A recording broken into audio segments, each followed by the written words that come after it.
کله چې څوک یو څیز خرڅوي یا اخلي پکې به شرط نه لګوي، ځکه چې کله بیې کې شرط ولګېږي په هغه شرط سره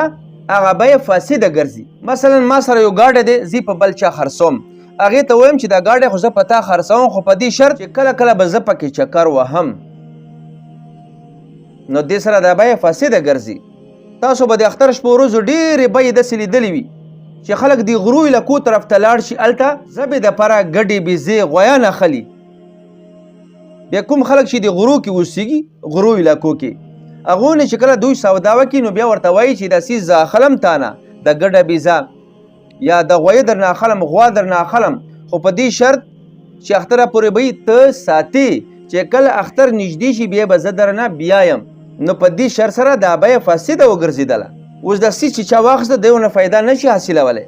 او چې چاته یې روپۍ ورکړي هغه د دې روپیو نه فایده نشي حاصلولی، دا بیه فاسده ګرځېدلې دی. الله دې موږ معاف کړي، موږ صرف فضایلو طرف ته متوجه یو او معاملات زموږ ټول خراب دي. حالانکه د عبادت دارومدار په معاملاتو باندې دی، چې معاملات خراب وي د ستا عبادت الله پاک نه قبلوي، ځکه چې ته کله معاملات کوې هغې د وجې نه تا ته نفع راځي، تا ته پیسې راځي، که پیسې د حرامو وي هغې سره ته خوراک څښاک کوي، او کله چې ته خوراک څښاک وکړې هغه حرام څیز ستا خېټې ته لاړ شي بیا خو د ستا مونځ نه قبلېږي. زموږ علما کرامو ته هم پکار دی چې خلکو ته د مسایل بیان کړي، د معاملاتو مسایل دی بیان کړي، او زموږ عوامو وروڼو ته پکار دی چې کومه یوه سودا معامله دې کوي نو عالم نه دې تپوس کوي چې دا زه څنګه وکړم.